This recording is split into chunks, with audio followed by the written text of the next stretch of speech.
Ça fait maintenant une semaine que je me pousse à monter à 200 grammes de matière grasse minimum par jour dans mon alimentation. Alors évidemment, on peut se poser quelques questions vis-à-vis de ça. La première, c'est pourquoi faire ça? La deuxième, c'est qu'est-ce qui se passe quand on fait ça? Et la troisième, c'est est-ce que c'est vraiment une bonne idée de faire ça? Je suis François de la chaîne C'est Toi Sympa et je vais répondre à toutes ces questions maintenant. Alors pourquoi j'ai fait ça? Si vous nous suivez en plus sur le blog ou sur les réseaux sociaux, vous savez que nous, on est plutôt partisans d'une approche cétogène qui va modérer les matières grasses plutôt que de chercher à en rajouter. Donc ça peut sembler assez étrange que je me démarre une expérience comme ça. Et pourtant la réalité, c'est qu'à d'autres endroits, c'est un conseil qui est donné régulièrement d'essayer de monter toujours plus le gras, parfois justement jusqu'à 200 grammes par jour, d'où la limite que je me suis fixée. Et la plupart du temps qu'on conseille ça, c'est surtout dans le cadre de la céto-adaptation, mais aussi parfois pour essayer de casser un plateau quand on commence à arrêter d'avoir des progrès. À la base, moi je croyais pas que c'était une bonne idée, mais comme je suis curieux, j'ai voulu essayer sur moi-même et voir ce qui allait se passer. Donc, pour résumer l'affaire, j'ai cherché à me rapprocher de ce qu'on appelle plus communément le cétogène classique, c'est-à-dire avec une approche modérée sur les protéines, où je mangeais environ 1 gramme de protéines par kilo de poids de corps, ce qui pour moi fait environ 80 grammes, voire même un petit peu moins, et c'est assez compliqué quand on a l'habitude d'en manger 150 voire plus par jour. J'ai aussi essayé d'augmenter les lipides du coup pour atteindre aux alentours de 200 grammes. Encore une fois, grosse sortie de zone de confort pour moi parce que dans la moyenne, je suis plutôt aux alentours de 100 grammes, voire moins au quotidien. Et ensuite, il n'y avait plus qu'à commencer et voir ce qui allait se passer. Les 2 premiers jours, c'était compliqué niveau digestion. Ça a été vraiment compliqué. Pour te dire, j'avais du mal à me bouger. La nuit, j'avais du mal à dormir. La première nuit, j'ai dû dormir 2 heures et pendant ces 2 heures, je faisais des cauchemars tellement ma digestion, elle était mauvaise. Heureusement, ça s'est amélioré un peu par la suite. Au-delà de ça, je me sentais rassasié super vite et j'avais vraiment pas envie de manger. Je mangeais pour atteindre mes macros, mais sérieusement, j'avais pas envie de manger du tout.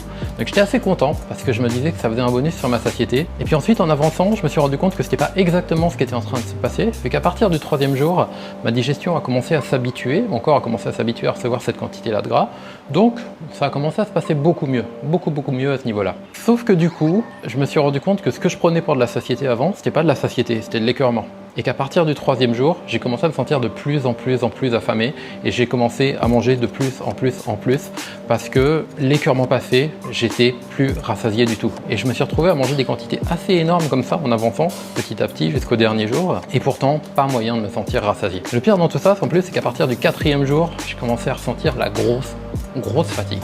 Vraiment, la fatigue qui me mettait au lit la moitié de la journée. Vraiment là, jeudi, vendredi, samedi, dimanche, j'ai passé la moitié de mes journées au lit parce que j'étais claqué, j'avais faim et j'étais claqué. C'était parfait, c'était une super ambiance. Et en bonus de tout ça, en plus, je viens de prendre mes mensurations là et sur cette semaine, j'ai pris, pas perdu, 2 cm de tour de taille. Donc là, on est royal. Parce que pour résumer, sur cette semaine, j'ai pris moins de plaisir dans mon alimentation. Je me suis senti moins bien. Je me suis senti plus fatigué et en plus j'ai grossi. Résultat dans tout ça, c'est que j'avais prévu que l'expérience dure 2 semaines.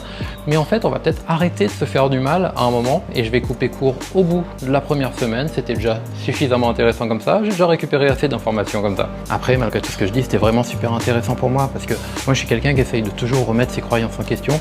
Et du coup, cette expérience, quoi qu'il arrive, ça pouvait que m'apporter des informations supplémentaires. Et du coup, j'en ai eu des informations supplémentaires parce qu'au final, moi, je repars armé de nouvelles connaissances pour la suite. Déjà avec la certitude que l'approche protéinée, ça fonctionne vraiment mieux pour moi. Je vais plus avoir de doutes comme j'ai pu avoir jusque-là, mais aussi avec une meilleure compréhension de la relation entre ma satiété et le gras. Clairement, de mon côté, les protéines m'apportent de la satiété, le gras m'apporte de l'écœurement. Et c'est pas du tout la même chose, c'est pas du tout la même satisfaction.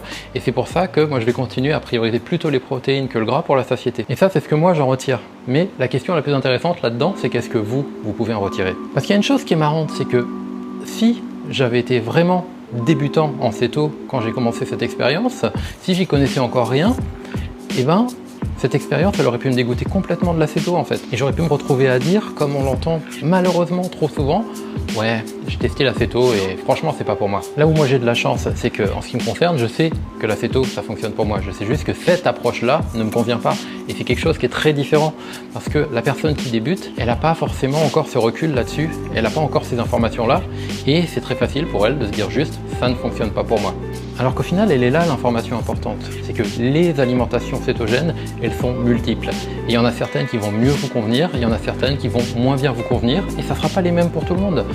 Moi j'ai des potes que je connais personnellement qui mangent comme j'ai mangé cette semaine au quotidien depuis des mois, depuis des années et pour qui ça se passe extrêmement bien. Et de l'autre côté, j'ai aussi des connaissances qui préfèrent une façon de s'alimenter qui est plus proche de la mienne, c'est-à-dire plus riche en protéines et plus modérée sur le gras et pour qui ça se passe aussi extrêmement bien. Il faut bien se rappeler que tout le monde est différent. Et c'est ça qui est triste parce que sur internet vous allez toujours tomber sur des personnes qui savent exactement ce que vous devez faire parce que ça marche pour eux. Mais la vérité c'est que vous êtes votre propre personne, que vous devriez vous faire votre propre idée, que vous devriez trouver par vous-même la version de l'alimentation cétogène qui vous convient et qui vous apporte les résultats dont vous avez envie. D'ailleurs au passage, si vous avez envie de travailler à trouver votre version de l'alimentation cétogène et surtout réussir à la tenir dans le temps, c'est exactement de ce qu'on travaille dans nos accompagnements. Au moment où je suis en train d'enregistrer, il reste encore 2 places disponibles.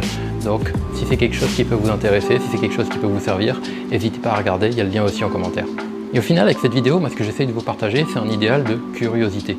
Soyez curieux de comment votre corps fonctionne, soyez curieux de comment vous réagissez à telle ou telle alimentation, à tel ou tel changement de macro, à tel ou tel ajout ou retrait dans ce que vous mangez. Testez, prenez des notes, apprenez sur vous-même et surtout tirez vos propres conclusions. Et pour ceux qui ont déjà tiré leurs propres conclusions, d'ailleurs, je serais ravi de voir c'est laquelle pour vous dans les commentaires, de me faire une petite idée de ce qui marche pour tout un chacun. Et pour les autres, ceux qui n'ont pas encore trouvé, dites-nous qu'est-ce que vous feriez si vous étiez curieux et que vous avez envie de tester quelque chose de nouveau pour être sûr de ce qui marche pour vous. Parce qu'au final, on est vraiment à l'aise dans son alimentation que si on est autonome dessus. Sur ce, moi je vais vous retrouver dans quelques jours, je ferai une vidéo justement pour vous expliquer comment je vais manger après, quel est mon protocole et surtout,